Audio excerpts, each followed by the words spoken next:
ఒక్కసారి కొమ్మూరి గోల్డ్ కి కాల్ చేయండి. తాకట్లో ఉన్న మీ బంగారాన్ని విడిపించి మార్కెట్ ప్రైస్ కి వాళ్ళు కొనుక్కుని మిగతా డబ్బులు మీకు ఇచ్చేస్తారు. అందరికీ నమస్కారం, వెల్కమ్ టు అవర్ ఛానల్. నిన్నటి వరకు రాశి ఫలాల గురించి మాట్లాడుకున్నాం. సో ఇవాళ ఈ ఉగాది నుంచి ఏ ఏ నక్షత్రాల వారికి ఎలా ఉందో తెలుసుకుందాం. నమస్తే గురుగారు. నమస్తే అమ్మ.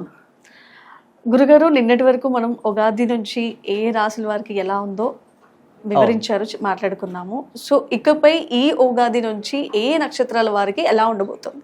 మీరు అన్నట్టు నిన్నటి దాకా మనం ఉగాది నుంచి ఏ ఏ రాసులకి ఎలా ఉంటుంది, అందులో బాగున్న రాసులు ఏంటి, బాగుండని రాసులు ఏంటి, పెళ్ళయ్యే రాసులు ఏంటి, పెళ్లి కాని రాసులు ఏంటి, ఇలా రకరకాల విధానాల్లో మనం ఆ రాసుల గురించి తెలుసుకున్నాం.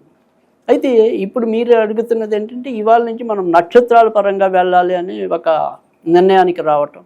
ఎందుకంటే ఎవరికి వాళ్ళకి ఒక రాశి కన్నా కూడా వాళ్ళ నక్షత్రం బట్టి తెలుసుకోవాలనే ఆసక్తి మరింత ఉండడానికి కూడా అవకాశం ఉంది.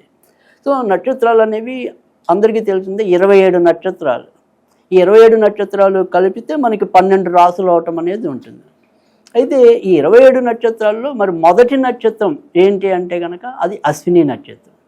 కనుక ఈ అశ్విని నక్షత్రం వారికి మరి ఈ ఉగాది నుంచి మళ్ళీ వచ్చే ఉగాది వరకు ఏ తరహాగా ఉంటుంది అంటే కనుక మేష రాశిలో ఉన్న నక్షత్రాల వారందరికీ కూడా ప్రస్తుతం అయితే కనుక ఏలినాటి అనేది నడుస్తుంది.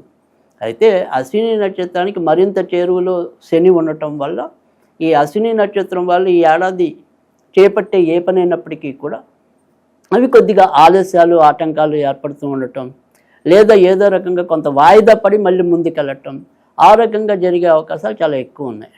అయితే మరి ఓవరాల్గా వారికి విజయం లభిస్తుందా లేదా అంటే మాత్రం విజయం లభిస్తుంది, కానీ ఈ రకంగా కొంత హడ్డిల్స్ అయితే ఎదుర్కోవాల్సి ఉంటుంది. అవి ఎదుర్కొని వాటిని పరిష్కరించుకుని ముందుకెళ్ళటం అయితే కనుక తప్పకుండా అశ్విని నక్షత్రం వాళ్ళకు ఉంటుంది. అయితే గతంతో పోలిస్తే ఈ సంవత్సరం వీరికి కొద్దిగా కోపతాపాలు పెరిగే అవకాశాలు ఉన్నాయి. ఇంట్లో ఉన్నట్టుండి అలగటం, లేదా వాళ్ళ మీద వీళ్ళ మీద చిరాకు పడుతూ ఉండటం, ఈ రకంగా కొంత వారి ప్రవర్తనలో కొంత మార్పులు రావడానికి అవకాశం ఎక్కువగా ఉంటుంది.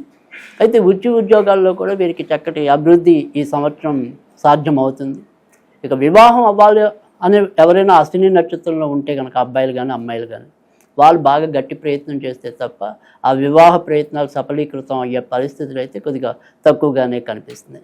మొత్తం మీద చూసినప్పుడు ఎక్కువ శాతం కొద్దిగా ఆలస్యాలు ఆటంకాలు ఒత్తిడులు అధిగమించినప్పటికీ కూడా విజయం అయితే ఖచ్చితంగా లభించి తిరుగుతుంది. ఒక్క పెళ్లి విషయాల్లోనే ఎక్కువ శ్రమ పడాల్సిన అవసరం అయితే కనుక అశ్విని నక్షత్రం వాళ్ళకి కనబడుతుంది. వీరికి పరిష్కారంగా ఏ రత్నం ఉపయోగించవచ్చు అంటారు? అంటే మామూలుగా మనం ఏమంటాం, వాడుకగా వెళ్ళినట్టయితే కనుక అశ్విని నక్షత్రం అంటే జనరల్ అనేది, ఈ అశ్విని నక్షత్రం ప్రకారం చాలామంది వైద్యం లేదా అచ్చ తెలుగులో చెప్పాలంటే దాన్ని పిల్లి కన్ను రాయి అంటారు. సో క్యాట్స్ ఐ అని కూడా ఇంగ్లీష్లో అంటూ ఉంటాం. అయితే ఈ అశ్విని నక్షత్రానికి పిల్లి కన్ను రాయి కానీ లేదా మన వైడ్యూర్యం ఇలా ఏదైనా దానికన్నా కూడా ఇంకా బెటర్ రిజల్ట్స్ అయితే కనుక కనకపుష్పరాగం ధరించినట్టయితే కనుక చాలా మంచి ఫలితాలు రావడానికి ఉంటుంది.